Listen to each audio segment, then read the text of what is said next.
glad we found it. I'm sorry, I don't know why. Same setup, but YouTube would let me start a minute ago over there. I'm coming out of a week. Every day this week I've been working on a course that I'm going to sell hopefully by the middle of November, end of November. It is, I mean, it's the piece of work I'm the most excited about and the most proud of. I have never worked this hard to create something that's so meaningful and I think helpful for the world. So I'm super excited. It is, so it's a guitar course called Better Guitars Faster. So it's going to teach you how to find the right guitars faster. So you'll buy the right guitars first. You'll buy the right guitar, sell the wrong guitars, and end up with a cool and meaningful guitar collection. So anyway, James Duncan, hello. Mr. Elliott himself. I guess you're not Mr. You're Doctor around here.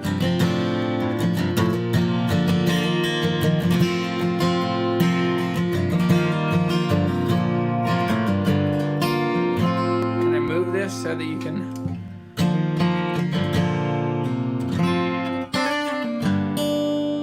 Appalachian Music Man.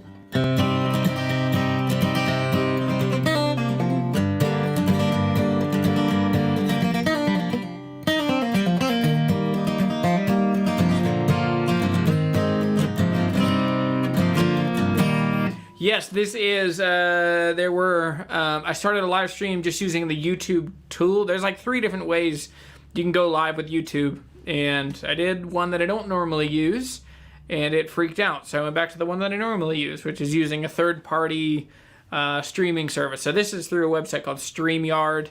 It allows me to do cool things like this. Like I can show your comment, Patrick. And but anyway, guys, here's a real question that I have. I didn't think about this pants and shirt combo, which this is my, it's a very cool jacket here. Are these pants and this jacket, is this too McDonald's? Is this too, am I too Ronald McDonald? I feel like I leaned real hard into just my eclecticism today as I got ready. Kindly help me reach 5,000 subscribers with no video. Why? Which guitar model is this? This. We'll talk about this some more. We won't talk about it the whole time. We'll do this video is mostly Q&A, but this is a 2009, I believe 2008. This is a Hussein Dalton DRH Custom. I ordered this guitar brand new for $4,500 when I was 20 years old. And I sold it a few years later because it is the wrong guitar for me. Or it definitely was the wrong guitar then. So it now belongs to my guitar teacher and old friend. And he let me borrow it this week because I just filmed a video this morning with this guitar, talking all about it. So as a Cardinals fan, those pants are, yes, there you go. Like, they are loud. Yeah. Michael says M. Smith says he wouldn't wear it. I don't blame you. Maybe a year ago was when my wife and I, so we do annual goals around New Year's Eve. And we always do kind of who we hope and dream to be more of or to pick up new skills throughout the year. And last year mine was that I just want to lean into my eclectic choices. I like the things I like. And I just want to lean into more of that. So, yellow members only-ish kind of jacket. I found this the other day. Awesome. And then my red pants. And yeah, it's a good day. So anyway, how's your week going? How's your Friday? And then here in a minute we'll talk about this guitar, and we will.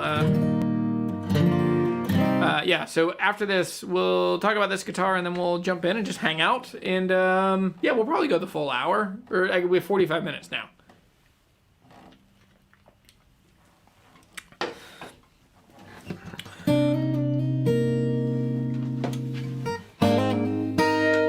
All right, I'm going to take the Capo down. So this is the loudest guitar I've ever been around. It just, and that's what Eric, who owns it now, has said, that this is a banjo killer and that he plays with a grand piano and he can keep up.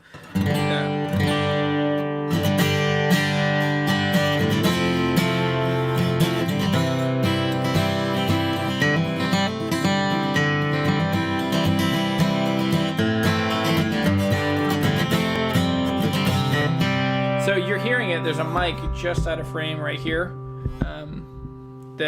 Okay, yeah, it's out of frame. Bradford, how about this song? Is that it? Or...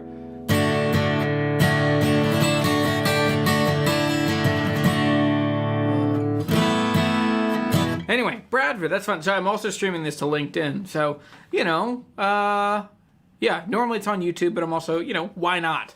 I'm one of the few people that gets to stream to LinkedIn, so let's try it. Also, if we're not connected on LinkedIn and you work somehow in the guitar world and you think it would be cool for us to professionally be connected, you can find me, Jeremy Sheppard, the Guitar Hunter, on LinkedIn.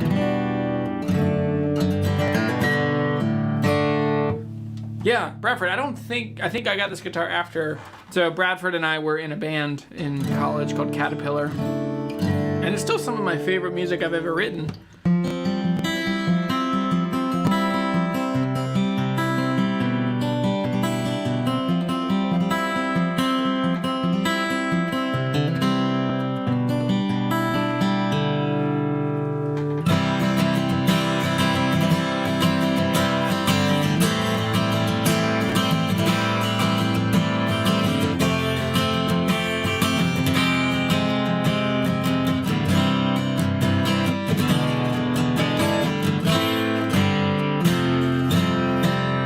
That's cool, man. This guitar has got some freaking gas in the tank. Okay, so I'll tell you the story of this guitar. I was 20. My mom died. Not connected, but, well, kind of connected. So my mom died. Life was really hard. I was working full-time. I was helping raise my little brother. My other brothers just, I mean, it's a terrible time. Coming out of that, I had to have heart surgery. I had to have a defibrillator implanted. And so the summer after that, I was like, I just want to enjoy life. I'm going to work hard. I'm going to make some money. I'm going to buy a cool guitar. So I loved Hussein Dalton guitars because they're close to me.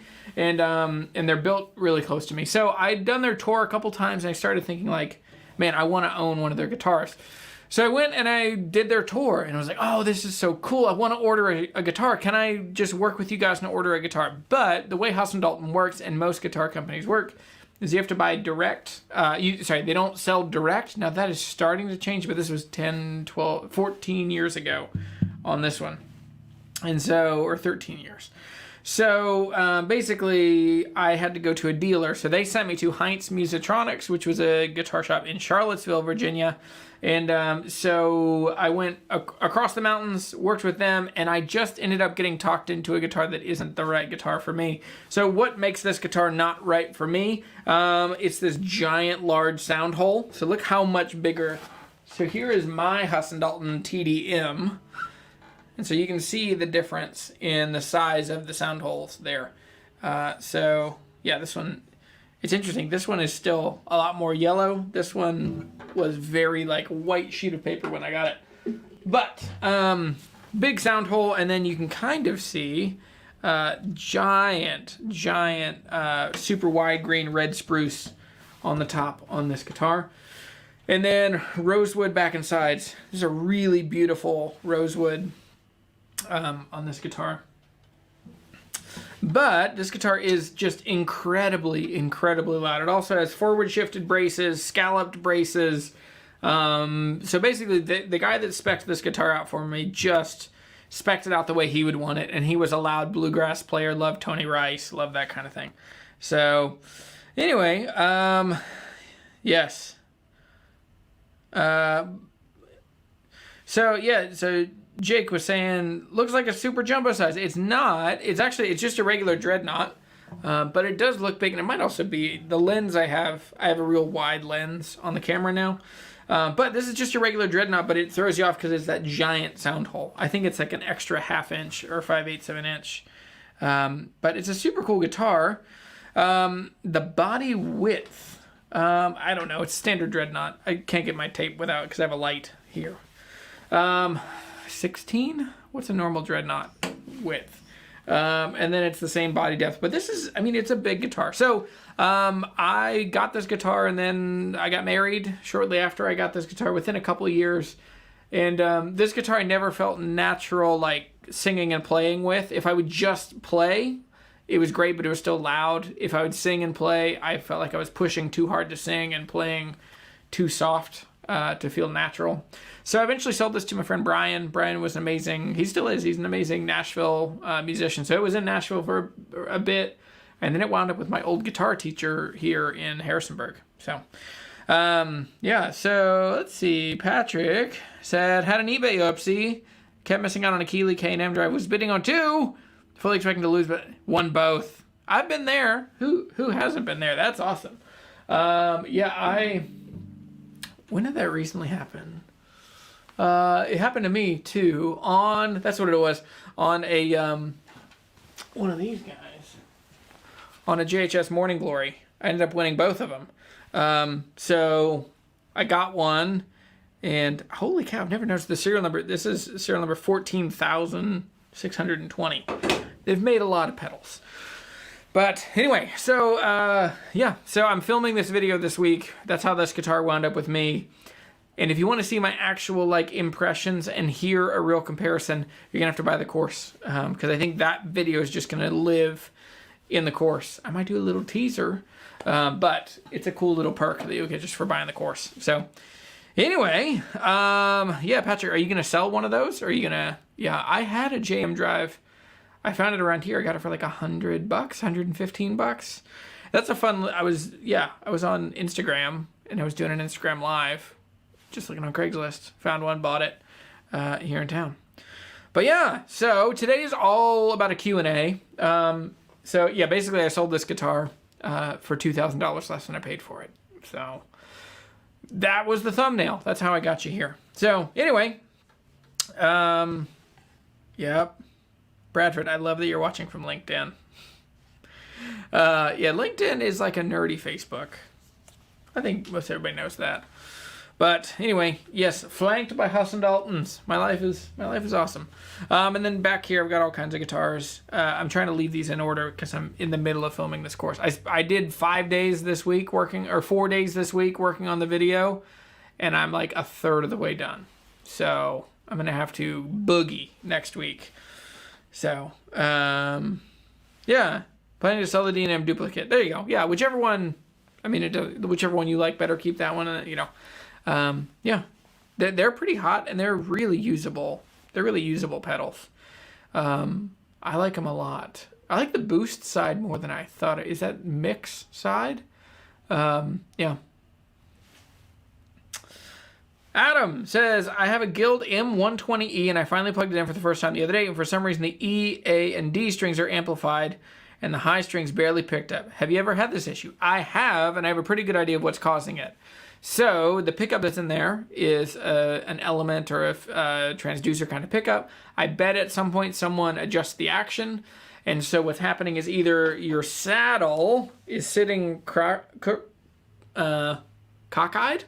so that the 3 are pushing here, and then it's not pushing down on the top of the pickup on this side. So what you need to do is take it out, and if you use just a straight razor, oh boy, don't cut yourself. Don't cut yourself.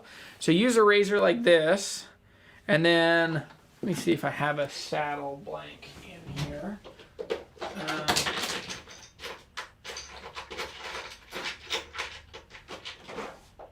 Okay. I don't have a saddle blank, but I have, this is a little LR Bags tool to, let me see if I can change that. Okay, anyway. Oh no, that didn't do what I wanted it to do. Okay, so imagine, let me see, I'll put this back up so we know what we're talking about.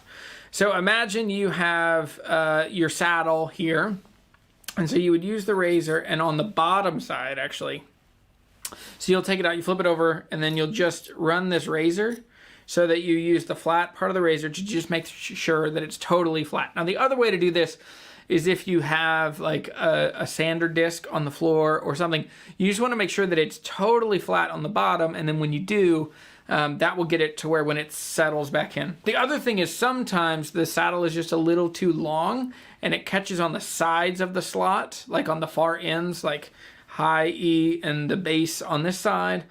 And so basically what happens is sometimes it's just a little too long this way. So you might sand a little bit just on the ends so that it sits in there. But it should sit and make full contact, shouldn't rock when it's in the guitar. So, yes. So, okay, yeah. So Patrick's very happy with it. Caleb, dude, I would love some cabinet furniture. Or some studio furniture. So I'm running out of guitar storage. That's one place. And yeah, so let's talk. I have a very small space. It's like 11 by 17, and it's like every inch has to be used. But I feel like you would probably have some really good ideas on how to get more out of the space and put some storage in here. So that would be awesome. Mr. and Cad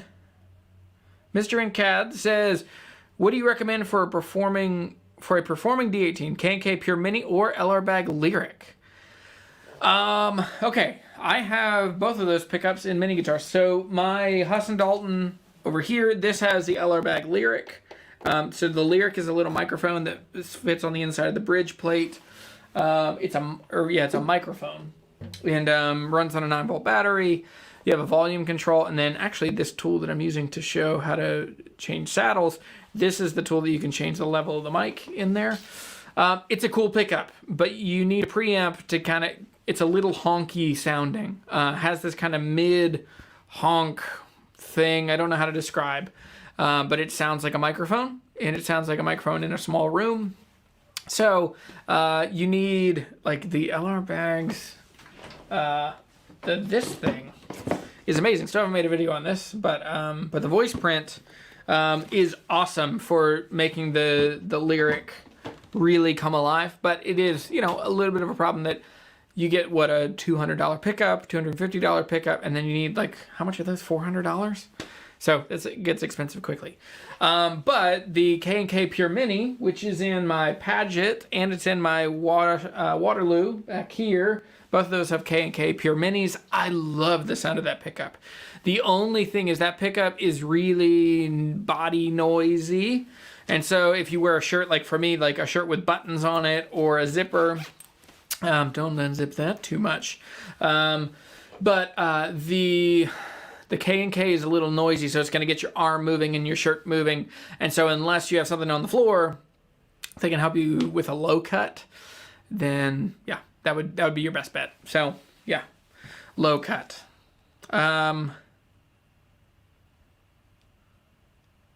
Patrick says 11 by 17, so your floor plan is in tabloid? Paper nerd. Yes. It's not quite 11. It's like, okay, I think it's technically, yes. But I get your joke. Yeah.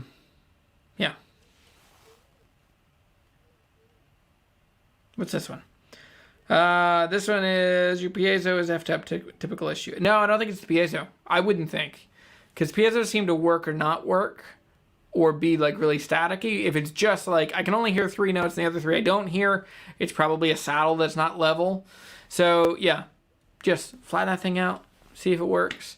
Another way to do it is when you have all the strings off and the saddle out, just take a little screwdriver really carefully and gently, and you can just tap either on the top of the saddle or on the pickup itself. Be really careful if you're doing just the pickup. But put the saddle in there and just tap, and if you hear all the way across. If not, it's pretty easy to swap out a new pickup. But anyway, yeah. Oh, Sonia is a paper nerd as well. Yeah, so that's a good question about the pickup in the M120. That happens a lot, surprisingly. But yeah. Did I close all those thoughts? I usually think back on these and think I didn't actually close out thoughts that I started. So, the Lyric is a really good pickup. It would probably be fine. The only place that it feels a little limited is if you're really heavy with your right hand. It's also a microphone, so if you get too loud, it'll feed back. If you put if you put one of the feedback busters in it, it then sounds a little like it's got its nose stuffed, because you start changing the pressure of the microphone in there. But the LR Bags Lyric is a good pickup. I like it. I prefer the Anthem. If I could pick the Anthem SL, that's a better pickup. The other one, the K&K Pure Mini, is a really good pickup, but you're definitely going to need a preamp on the floor. You'll need something. Anyway, okay, I want to make sure I close those thoughts. Cool. Any other questions? Who's next? Dallas says, just curious if you're planning on reviewing any new Gibson Generation acoustics. I've had mixed feelings about them, but I have a G45 from the previous lineup, 2018, I think, that I love. I am not planning on reviewing the Generation series. I mean, they're not that interesting to me. They seem quite expensive for what you get. And also, the guys with Driftwood guitars, they have an amazing video that is, I mean, it's better than, it's a different perspective than mine, but I really value their opinion. And they also, because they have kind of the shock factor of like cutting guitars in half and showing you. But when they do that, they do a lot of things showing you like the durability of the finish, the tone itself, you know, the gimmick of the sound hole and all that stuff. And then they cut it in half, they drop it, they show you what it would be like to actually live with. Now, the G45 you have is awesome. Because the G45, right, wasn't that the J15? Like, that kind of guitar has changed names a couple times. But anyway. I also, Gibson hasn't offered to send me one, which I doubt they would. Some brands reach out and they ask and some don't. Those are always really fun emails to get when you're like, oh my gosh, this guitar company that I really like is emailing me. But yeah, so, I mean, the big thing with the Driftwood video was they showed the finish is really thin. There's no binding on that guitar. And the thing is, binding isn't just aesthetic. Binding is structural. It really protects the corners of a guitar from getting hit. And a guitar like that, you're going to play out all over the place.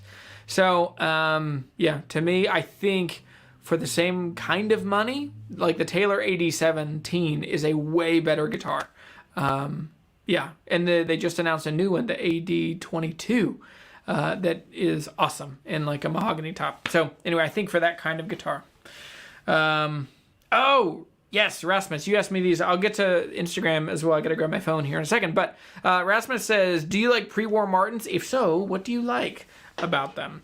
So Prewar Martins, there are a few guitars. It's like the Prewar Martins are as hyped as 59 and 60 Les Pauls.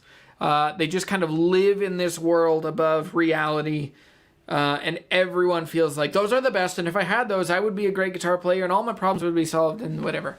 Prewar Martins are amazing. The thing I really like about them, I love the simplicity of them. They're built really simply, and they're built really cleanly. They use really good materials.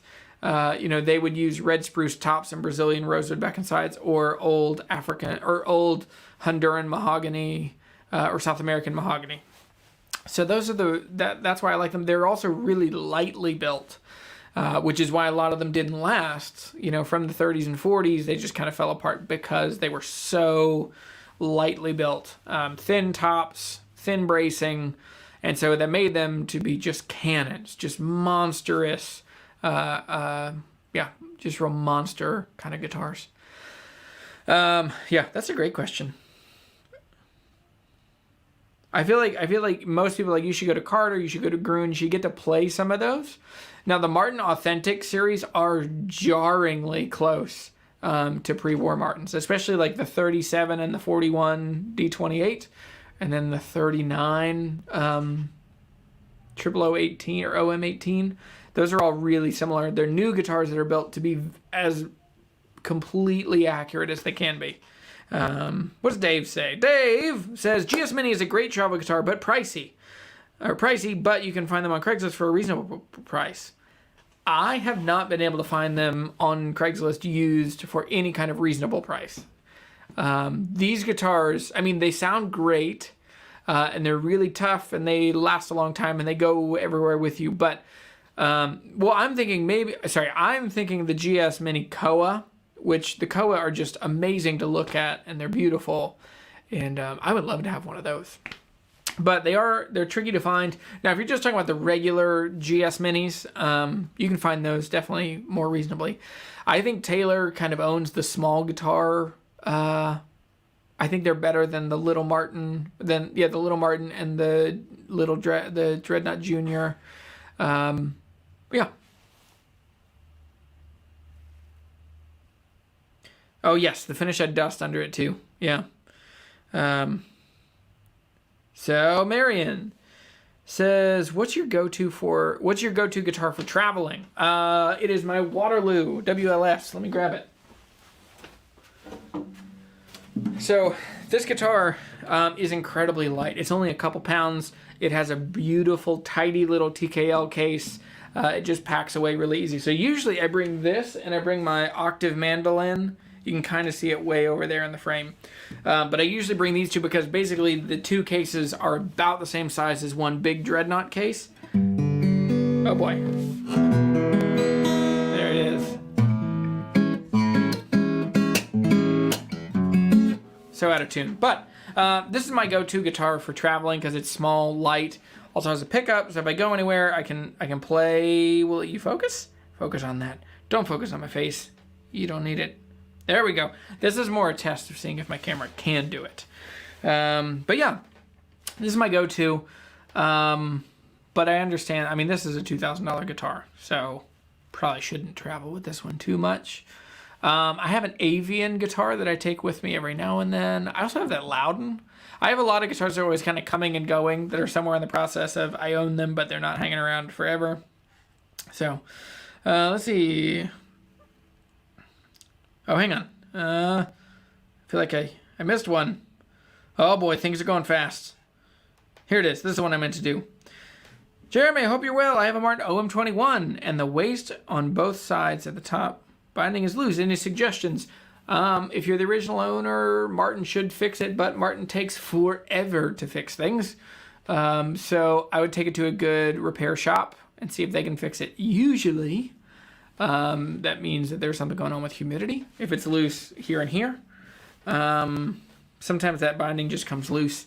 And usually they can just cut it and lay it down and squeeze in just a tiny piece and then match it. And yeah, a good guitar shop should be able to fix that pretty easy. Let's see.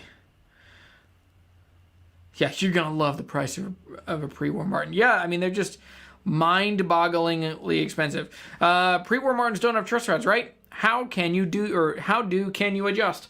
Okay, so it is true, but it's not even Prewar Martins. Martin guitars until 1984 did not have adjustable truss rods. And so that doesn't mean that they don't have truss rods. They have iron or ebony or steel. But for the most part, what they're doing is they just have a set relief. And so, I mean, it is pretty amazing how old Martins, the necks just don't move that much. And so you don't have to adjust them that much. Typically, they're pretty happy. The only thing is that most of them, the neck ends up coming forward, and then the saddle, you can only take it down so far. So you end up having to do a neck reset. But even then, they're not as finicky. You don't have to adjust them as much. It's a cop-out, but I feel like that's also like just the silver lining of how to make the best of a guitar that doesn't have that. Bradley says, how about old Fender Acoustic with metal structure bar inside? Junk? No, not bad. Fender's never been that good at acoustic guitars. They've tried. They've bought a bunch of acoustic guitar companies and then run them into the ground. So, anyway. Matt, I'm sorry. Yes, it got a little crazy. There was a notification, and then my camera wouldn't work, so I had to switch over to a different software. Anyway, which pre-war would you consider buying? I'd a D18. Oh boy, almost tripped.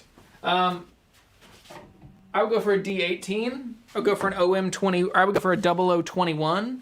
But Brazilian from that time period is just going to be so expensive, and I don't think it's quite worth the jump in price. Because I mean, how much are clean 30s D18s? I mean, they're probably $25,000, $30,000. Yeah, I don't know. That's not crazy. The Tiny Guild. The Tiny Guild. Which Tiny Guild? The Tiny Guild seem cool. M20s, all that. Oh, okay. Yeah. I disagree that Jeremy the Dreadnought Jr. sounds amazing and plays amazing. I owned one. I thought it played great. But yeah, I'm just comparing it to the GS Mini Koa, which is still twice the price of that guitar. Yeah, never met a Martin. Well, no, that's not true. I've met plenty of Martins I don't like. But yes. Hey, this is a good question. Martin or Taylor? For me, most of the time Martin, but I don't sleep. Like, I feel like if you have to stop sleeping on Taylors. And I feel like you can't just say Martins are good and Taylors are bad, because there are plenty of Martins that are terrible. For me, the 13, the 12, the 10, the X series, they're not my thing. I don't think they're that good. I don't think they're totally worth the money. I think the 15, the 16s, those are all definitely worth the money. I think the Rode series is good, so maybe the 10, but there's a lot of compromise in those guitars. And then when you look at Taylor's, like that AD17 that I have, I think is awesome. Like, it's a super cool, unique guitar, and it has a really quintessential Taylor tone. So for me, Taylor acoustic guitars, they like alternative music from the 90s and 2000s, like Bare Naked Ladies, Three Doors Down. If you're into that kind of acoustic guitar tone, like a well-made Taylor, 3, 4, 5, 6, 7, any of those, the 10s, the dreadnought size or the orchestra size, they all have this thing that Martins can't do. So I don't know. I like Taylors a lot. Yeah, I would love to own a Koa Taylor, like a nice K22 or one of those. But yeah, I have the the Dreadnought Junior 10E and the GS Mini. I prefer the Junior to the nut width, and boy, it has it opened up compared to the GS Mini. Okay, that's awesome. Yeah, and it definitely, like, those guitars are also braced very differently. I think the Taylor is meant to be bright and present and clear, and then the Dreadnought is trying to sound like a bigger guitar the way that they brace them with X bracing and all that stuff. Yep, GS Mini Mahoganies, those are awesome. Dave says, I was lucky enough to find a GS Mini Koa with a top crack for $165. That is shocking. That's an amazing deal. I'm jealous. I wish I found that. Oh boy. Oh, stuff keeps moving. Okay. Staley, see you, buddy. Thank you, bud. All right. No warranty in the UK. Okay. So this is your Martin. Yeah, take it to a good repair shop. See what they can do. It's weird that it's happening on both sides, so it could be a problem with the binding material. Sometimes, this is a broad brushstroke, so be careful with this advice, but sometimes it's the plastic itself. It will off-gas, and when it off-gasses, it shrinks. This is more a problem on Gretsch. And what was the other one that I had? That Favilla that I had the same thing. The binding had just like come loose. So, aren't there like GS-sized guilds? I bet there are. I mean, the M120 is real small, like it's Martin 00 size. Yes, they have the Westerly ones. Yes, they have something. I don't remember which ones, but. Ooh, Staley says, what do you think of the modern deluxe Martins, say, versus, say, Boucher or Bourgeois or other similar dreadnought? Okay, the Martin Deluxe, okay, I think this guitar, this Hussein Dalton that I bought and belongs to my guitar teacher now, this guitar feels like this is what a modern deluxe wants to be. So the modern deluxe is basically a D28, but it's very modern and very bougie. And so it's gold hardware, fancy pens. Like, it's just a cool, really clean guitar. This guitar feels like, if you like the idea of a 28, a really big boomy dreadnought, a really shimmery high end. I mean, this guitar has everything that you would want in a just full power, full fat dreadnought. So the modern deluxes are awesome. They're expensive too. I mean, they are boutique prices. They're what, $3,800? And so if you're comparing those to, okay, so if you're comparing those to, what was the Hussein Dalton? Or no, it was Boucher or Bourgeois. So Boucher guitars, Boucher and Hussein Dalton are very similar. And then Bourgeois. So the way a factory company makes guitars, like a factory guitar company makes high-end guitars is very, very different than how a boutique guitar builder builds premium guitars. So Boucher and Bourgeois both are small boutique shops. And so the places that you will see, okay, so when a factory company makes a guitar like that, they're going to use a prefab nut, they're going to make a prefab saddle, they're going to tweak those, but they're still kind of pre-made, compared to, like with Hussein Dalton, they're going to have artisans actually craft, sculpt, assemble these things. That's the same thing like when I saw the that Iris guitars earlier this year. That thing was a monster. And what's amazing is the details are nailed. And so that's where you see like a boutique builder can't miss details. Like every detail matters and has to be perfect. So that's nothing really against the Martin Modern Deluxes, but I mean, Boucher or Bourgeois is going to blow a Martin Deluxe out of the water. Just in the tiny little details, in the clarity. Also, when Martin is building guitars, they're buying enough guitars to make 10,000 of a thing. So the standard to get uniformity in all of those guitars, the general quality has to come down compared to Bourgeois or Boucher. Man, interesting duo of names there.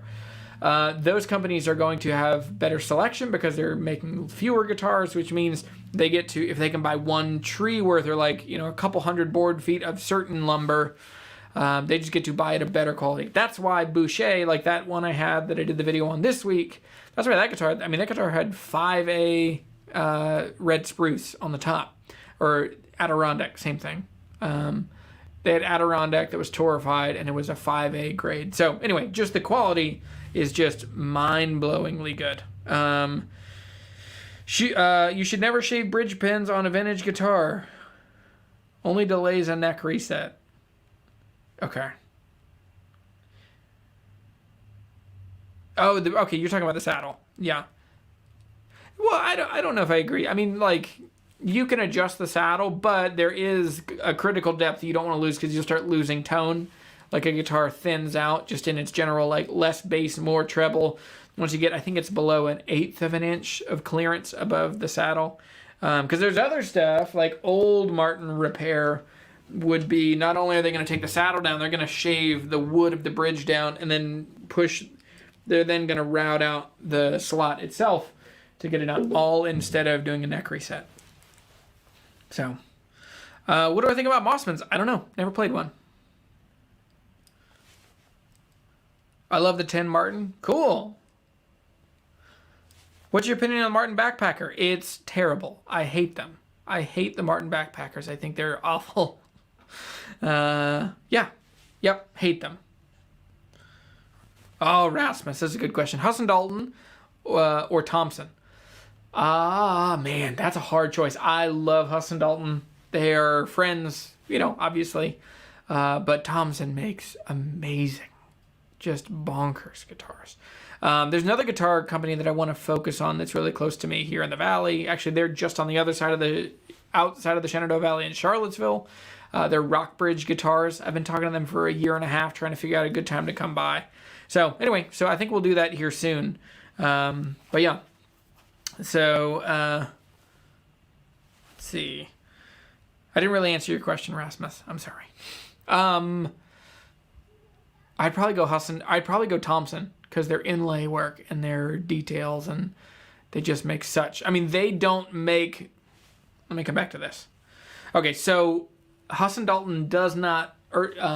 Thompson does not make, like, modern style guitars. They're not trying to innovate or move forward, but they are making some of the absolute best vintage style, vintage spec guitars. Especially, I mean, they make, like, straight-on Martin style guitars. So, anyway.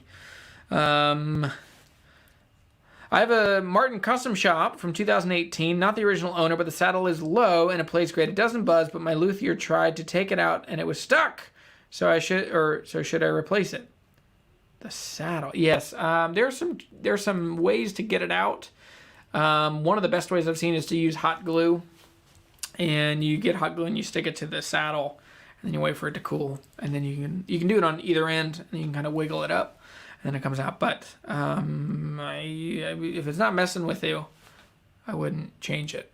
but it is a problem, and it's a bummer that it's so low so early in this.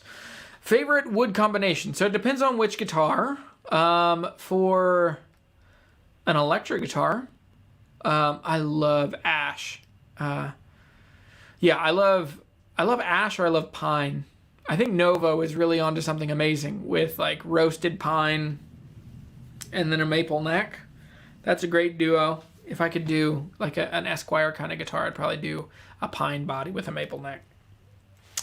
On an acoustic guitar, there's something really magical about East Indian rosewood back and sides with a cedar top. There's something just really wonderful about that.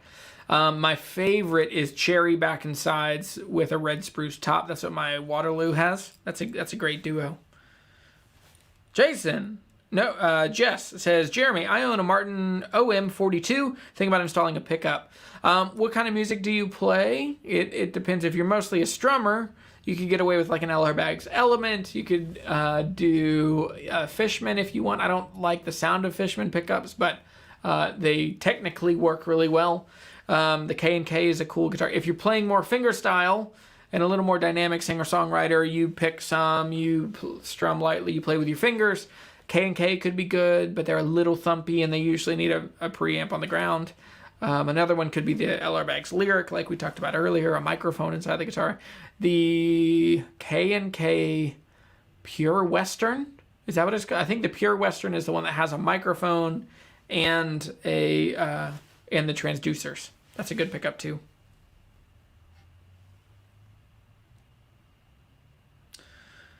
Every now and then it skips me down a while. I'm just catching up. What do I think of the Bose L1 Pro 8 or the Pro 32? I haven't played those, but I've had the L1. I own the L1 Compact. I mean, they sound amazing. If you're playing in a bar or a restaurant or a church or any space where you want a small thing you can carry in and then use to fill the whole room, yeah, those things are hard to beat.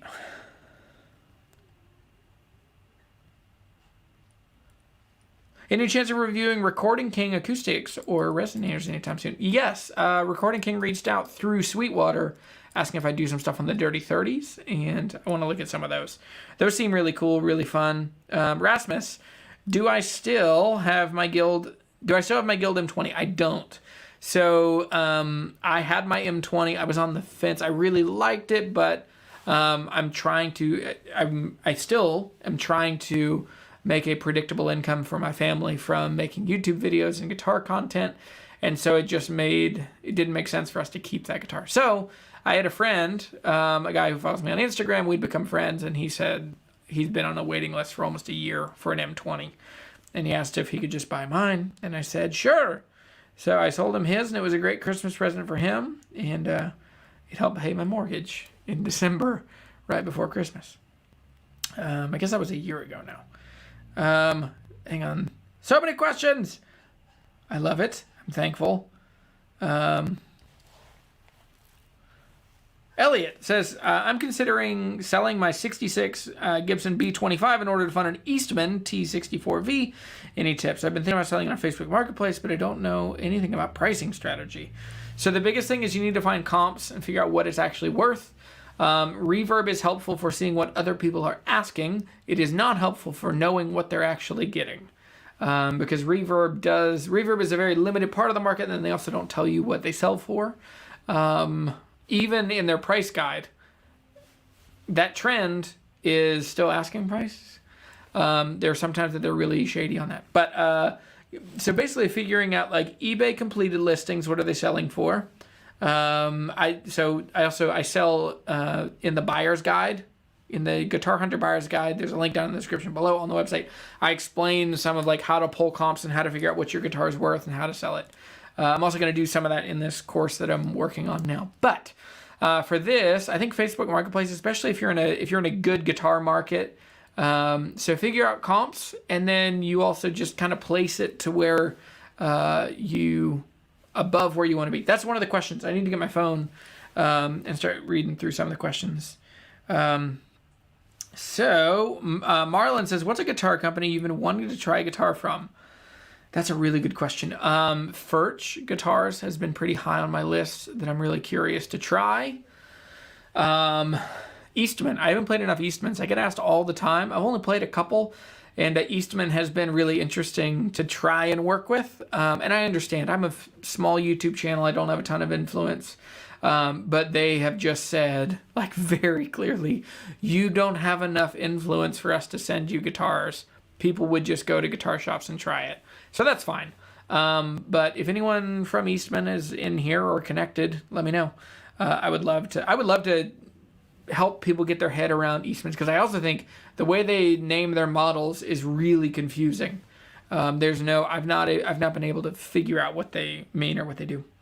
All right, I'm going to try and catch up with these questions. Have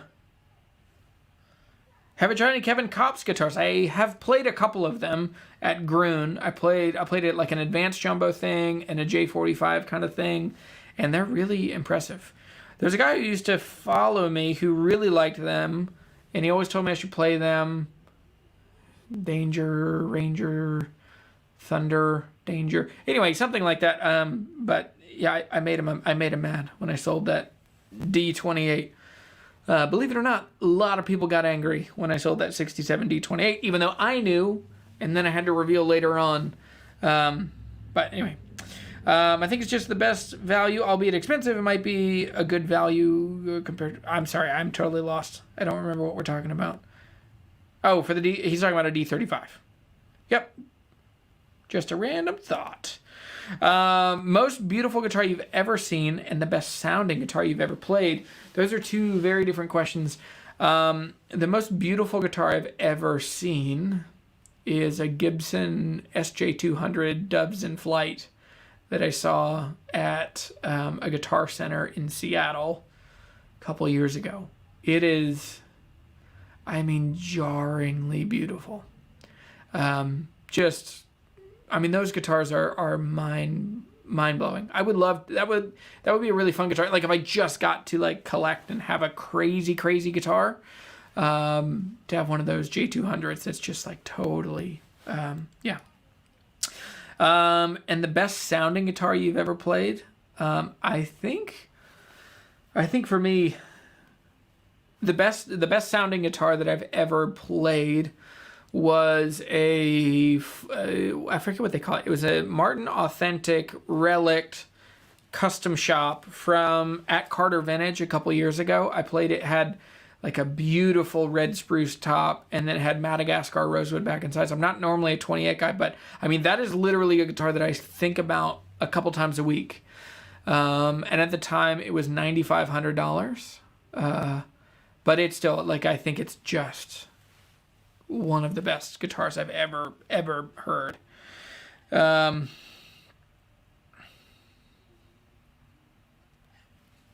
not going to lie, that 5A did not look like 5A. More looked like 2A. Could you show it again? The guitar's not here. The guitar is now in Kentucky?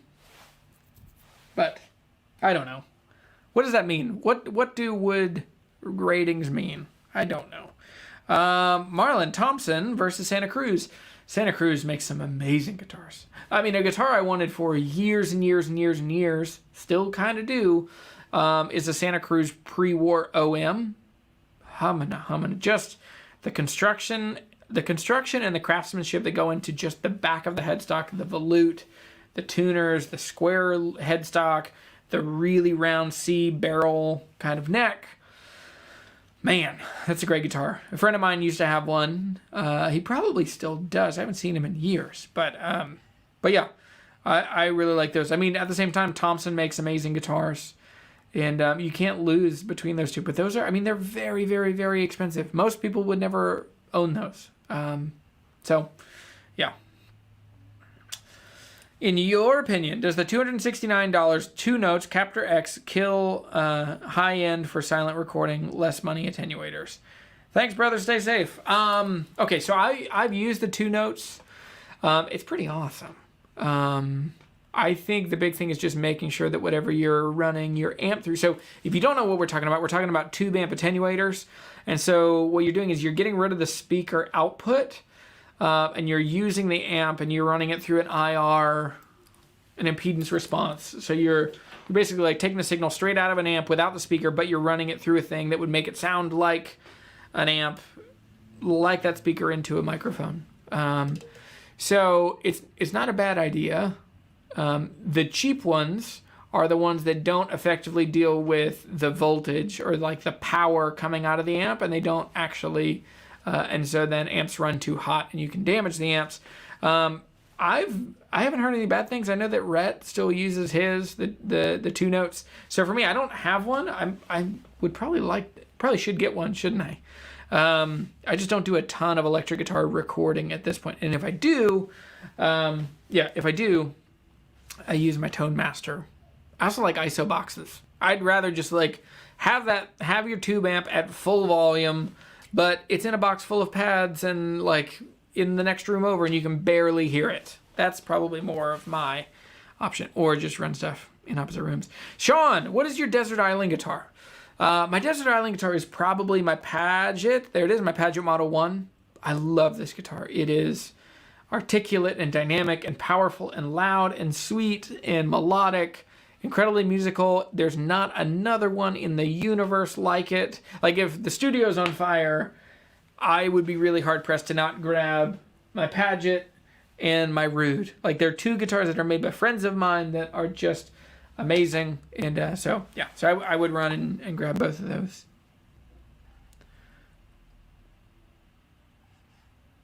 Yeah. Other people saying the 2 notes. The 2 notes is awesome. Gallagher! Chris, hello from Alabama. Sorry, I'm trying to keep up. There's a lot. Alden. Are you talking to Alden? Hang on. That's funny. You can do it. Yeah, put a thumbs up on the video. That's incredibly helpful. Tells YouTube that this is helpful for guitar playing. Yeah.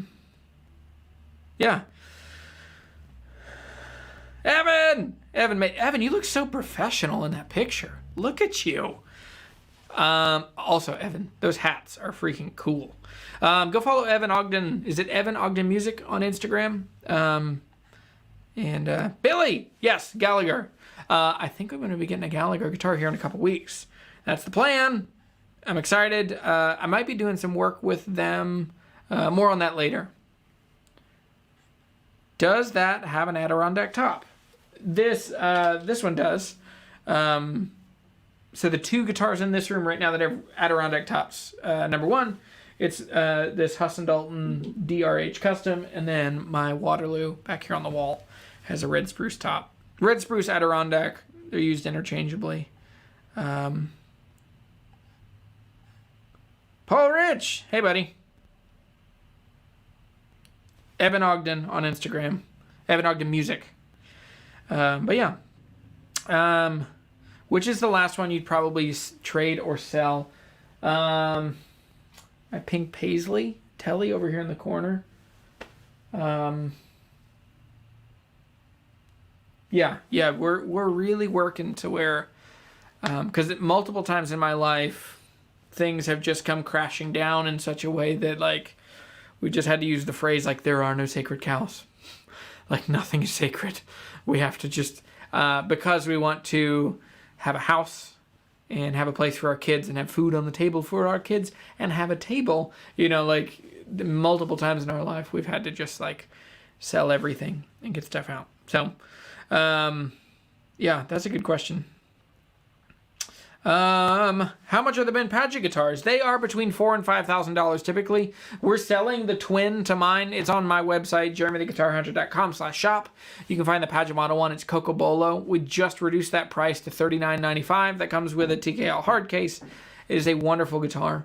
And yeah, that one is Coco Bolo. It's a little warmer, a little bassier, but a really beautiful guitar. This one was a little clearer and a little more dynamic. What's that Jazzmaster in the back? This is the Razzmatazz-Macaster. This thing is so stinking heavy. Oh my gosh. It's so heavy. This is a guitar that I built with Evan Dowie of Rude Guitars. So It's really hard to see, but it's a purple sparkle. Let's see if I can... Hard to show. It has such a flamey neck. And then has abalone dots on the fingerboard.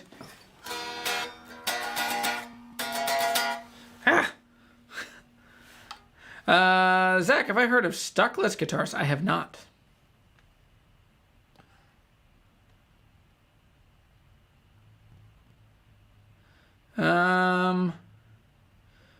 What's the best sounding guitar? That's the best sounding guitar you've ever heard me play? Which one? The Hussein Dalton DR Custom? Strat or Tele? For me, Telecasters. Almost always. But my American Pro 2 back here, I really like a lot. It's a really cool guitar. I hear mahogany is quite tasty. It is. And it's tasteful. It's more subtle. Rosewood is like a loud, confident, like chest forward, confident guy. Mahogany guitars are a little insecure, little modest, suspicious, suspect. And, but when they get their moment, they're just right. So, my beard is amazing. Thank you. I trimmed my beard last week. And I've got to get through filming the course, and then I can trim my beard. I'm also going to go hard I'm going to do a big dumb thing for my beard. Man, this guitar is so heavy.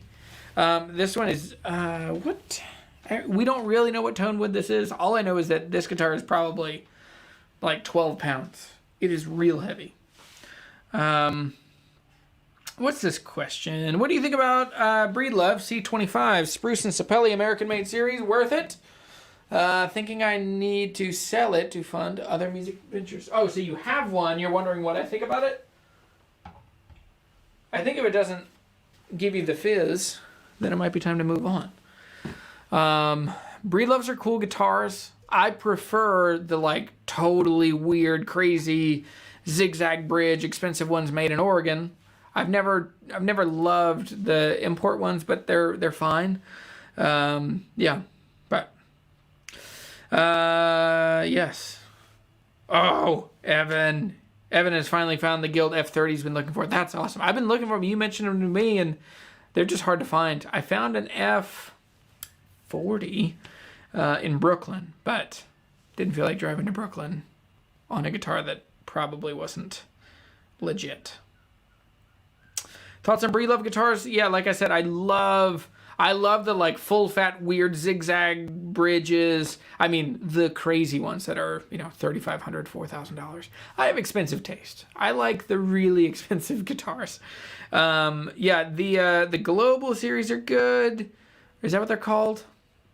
What are the ones? They're like made in Korea. I mean, they're good. They sound good. They play really well. I had one a while ago. That one that I got from... Who did I get that from? Got that from Ben. It was like a 12 fret triple O size.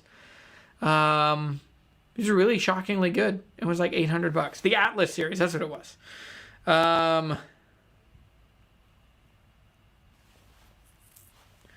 Okay, what are my thoughts on the D18 Golden Era? So the Golden Era is basically like, it's a poor man's authentic, or a poor man. It's like better than the vintage series from Martin, but not an authentic, but it's made to be like the Golden Era. They're cool. People are trying to make them a lot more expensive than they are. They're $3,000 probably used. No, you wouldn't find them for $35. I don't think they're quite worth that. Yeah. So Staley says I'd go Modern Deluxe over Golden Era. I mean, those are two very different guitars. Modern Deluxe are like completely of the mindset, like the best guitar is still out there, and we're going to change things, we're going to switch things around, and we're going to try new stuff. Yeah. Love your stuff. You think a preamp is needed for a K&K Pure Mini when going into a church PA? I do. I think you need something with a low pass filter. I don't have it. It's over here in my acoustic pedal board. There are a couple pedals that do low cut really well. The best one is the LR Baggs Session. Has a low pass filter, and so low cut filter, And so high pass, low cut, so that you can just chop out like under 80 hertz, because you're going to get a bunch of body noise, especially if you put it in a guitar with a satin finish. They're way more noisy than a gloss finish, but great sounding pickup. And I played my Waterloo at church in a PA a couple months ago, playing outside. Actually, it's at a different church, but they were meeting outside, and multiple people came up and said, that is the best sounding acoustic guitar tone I've ever heard. And I think it's a Waterloo that is ladder braced, but it's also just the fact that that pickup is just really warm and really powerful sounding. Could you name a guitar more balanced than a McPherson? More balanced.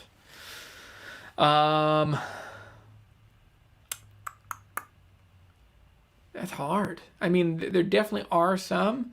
Some of the like real D'Angelico's jazz guitars. Jazz guitars tend to be very balanced. I don't like McPherson's being like these giant, like everyone's playing them in church and like crazy, like not in the kind of church music I'm into, but in like mega churches. It's a weird thing to me. So I don't know. Yeah. Have you seen, heard, played, have you played, seen, heard a Yari of the Alvarez Company line? Japanese handmade ones. I have. They're wonderful. There used to be a Yari dealer here in Harrisonburg when I was a kid. Even in high school, they would sell the high-end Yaris, $2,500 or so. Very cool guitars. Yeah, I would. Yeah, they're very cool guitars. They are very clean in their tone. It's kind of like, if you're comparing it to tube amps, it's kind of like Morgan amplifiers or Milkman. Like, they're just sparkly clean. They don't distort. They don't overdrive. And so the same thing with Yaris is they're so clean and tidy and precise that if you push them too hard, they don't do the thing that like a Gibson J45 would do, where it's like it's jangly and rattly, but it's cool. The Alvarez just, it loses its composure a little bit when you push them too hard. So it depends on how you play. If you're a clean, bright, fingerstyle, tidy playing harmonics, the Yari would be really good for you. But they're amazingly well built. They're really beautiful. Somebody sent me a message today about Yari. It was like a D45 kind of thing. And, but yeah. What kind of music do I play in church? So, I'm Anglican, and so we're fairly high church. So there's a lot of like old hymns, ancient music. There's a high level of musicality that I'm not very good at because I came from like the praise and worship youth camp world. But it's a lot of like Sandra McCracken, Indelible Grace, the Townsends, the Gettys, a lot of like old hymns reworked with new thoughtful guitar compositions. So it's a lot of fingerstyle stuff. Yeah, like that.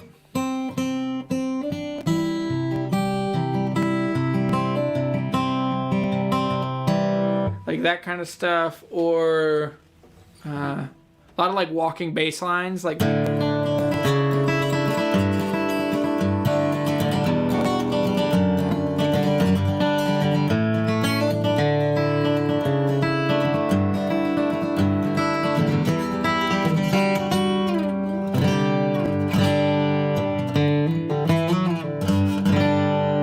Man, that is a good sounding guitar. I don't think I can buy it back.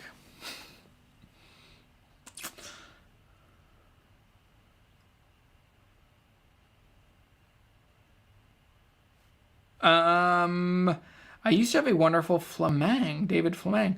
Have you had to try one? I have not.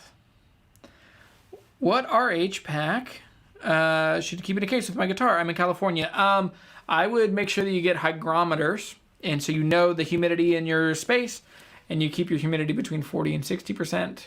I live in a totally different climate in which I have too much water all the time. And like right now I'm 79% because I turned the air conditioning off. So, yeah. Most underrated guitar or company? Larrivee, for sure. Let me grab my phone. I want to run through some of these questions from, because Rasmus asked me a question that I haven't answered yet, which I want to answer. Rasmus, Okay, I'm going to put this up, but I'm going to answer your other question. Hang on. Where is it? Don't get distracted, Jeremy. Okay. Rasmus says, well, we already talked about one. So this was, what do you think about Prewar Martins? If so, do you like them? The next question is, what is your absolute dream guitar? Tone woods, body shape, finish, etc. What? Okay, something just fell off the table and scared me. Okay. My dream guitar is a Gene Autry style D45. The only tweak I would do, so this is a Martin D45 with abalone, the rope purfling. It's a 12 fret slot headstock, and his is Gene Autry. Mine would say Jeremy Sheppard. And then the only tweak I would do is that I would want it to be in mahogany or cherry on the back and sides. That is like full dream guitar. But to even get close to that, like I had Hussein Dalton quote how much it would cost to build one of those. And a couple years ago it was like $16,000. And that was like the friend price to build one. Now that was with Brazilian. I don't actually want Brazilian rosewood. But that is definitely, yeah.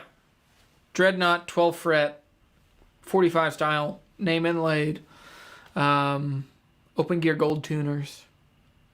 It's just cool. I have one when I went to Carter Vintage a while ago. I think it was the end of the Dream Guitar Challenge. Oh, T-Funk, this is a great question. So,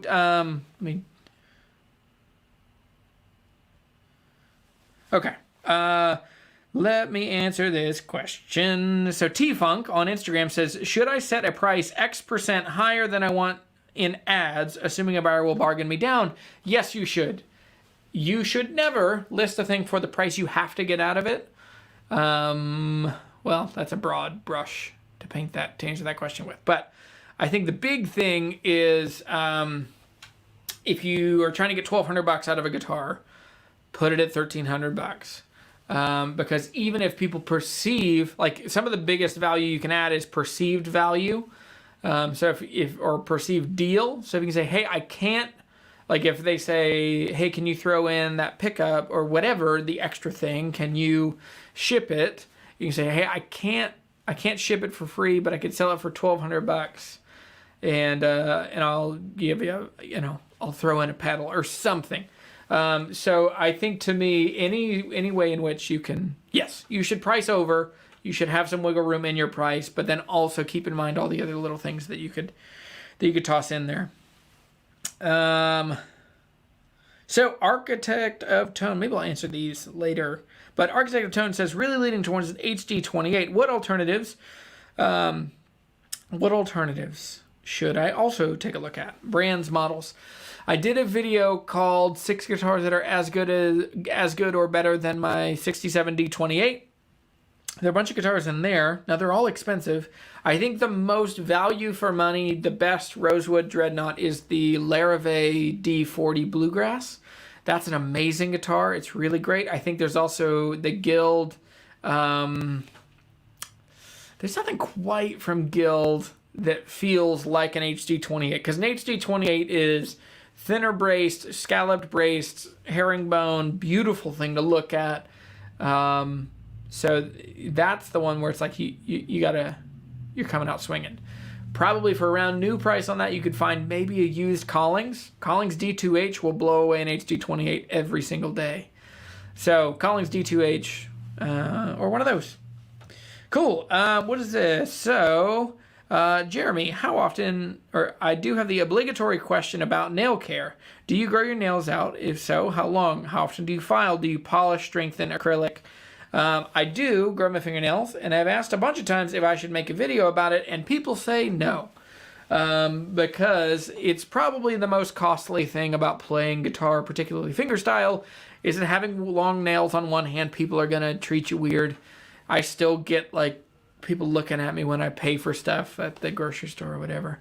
I keep my nails just, basically, like, just about to the end. Let's see if I can get this to focus on my hand.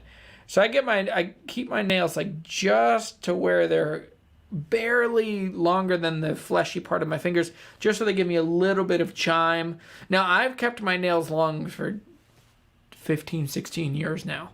It's been a very normal part. So for me, I keep a nail file pretty much everywhere, in my desk drawer, in the car, in the house, in the bathroom, because I always seem to find myself like breaking or cracking or snagging a nail on things.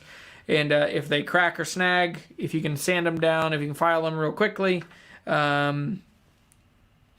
saying make a vid.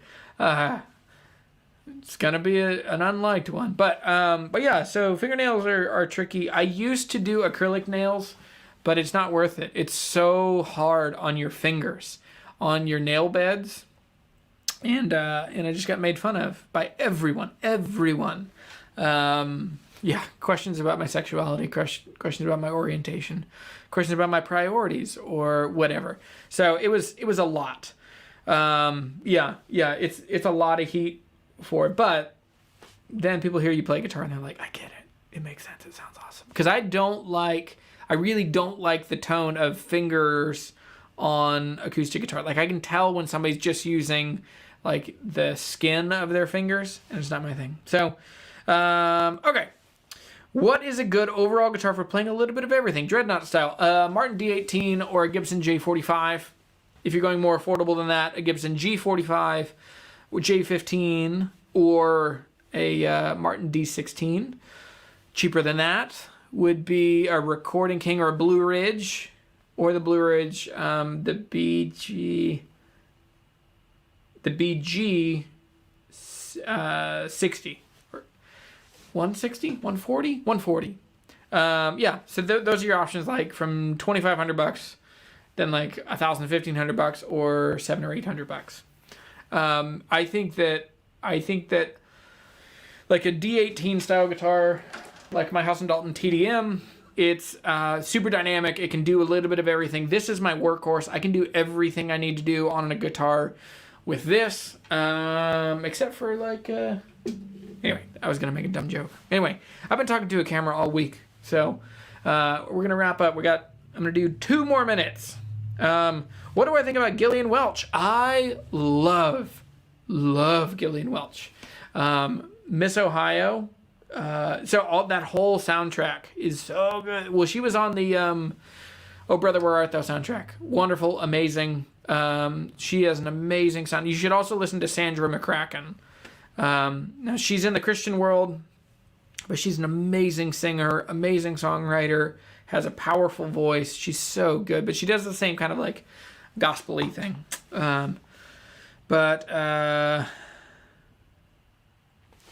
What guitar or what brand would you say typically is the best return on investment? Martin.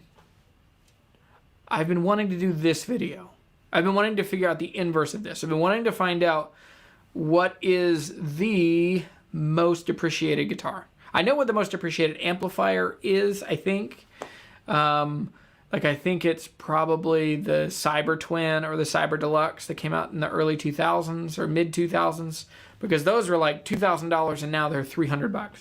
But I want to figure out what's the most depreciated, and I want to see what holds its value the best. I know anecdotally boutique guitars lose the most value. They lose 38 to, I think the last time I did the numbers, it was like 38% on average.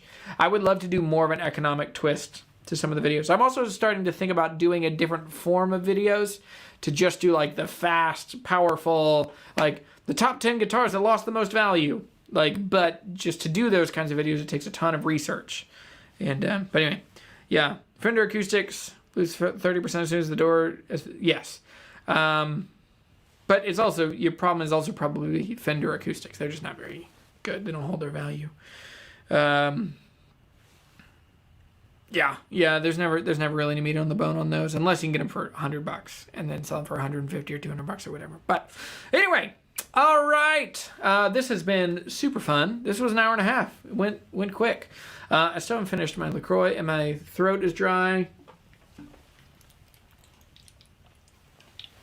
And I have to finish up some stuff. I gotta get this guitar back to Eric, to my old guitar teacher.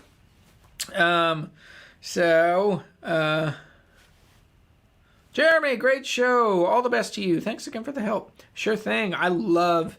Guys, it is a core instinct of mine to be helpful, and this is awesome. Did I see the new Orangewood launch today? I saw the hint. I haven't seen... What did they actually... Did they reveal anything? Hang on. So, okay, they sent me... Okay. Because they sent me a message yesterday. There. They sent me a message saying to stay tuned. So, what is this? Ooh. So, solid torrefied... It's the Topanga collection. So, solid torrefied Sitka spruce top. Palfaro back and sides. That's awesome. Natural gloss finish. LR Bag's Anthem pickup. That's a great pickup. So, they're solid torrefied spruce tops. Solid Palfaro back and sides. Ebony bridge, fingerboard, abalone details. Grover open gear tuners, optional LR bags, Anthem pickup system. That's a real guitar. That's awesome. So yeah, that's an exciting thing. I've been really impressed with all the Orangewoods I have. I have an Orangewood 12 string now that I'm working on a video for them. But I didn't want it to be like, how does a 12 string sound? I want to come up with a better idea, and I think I finally got a better idea, but I have to finish filming the course now. So hit a thumbs up. Super helpful. There is merch in the description down below. If you go to jeremytheguitarhunter.com/shop, please find something. If it's a bag of coffee, if it's a t-shirt, if it's a hat.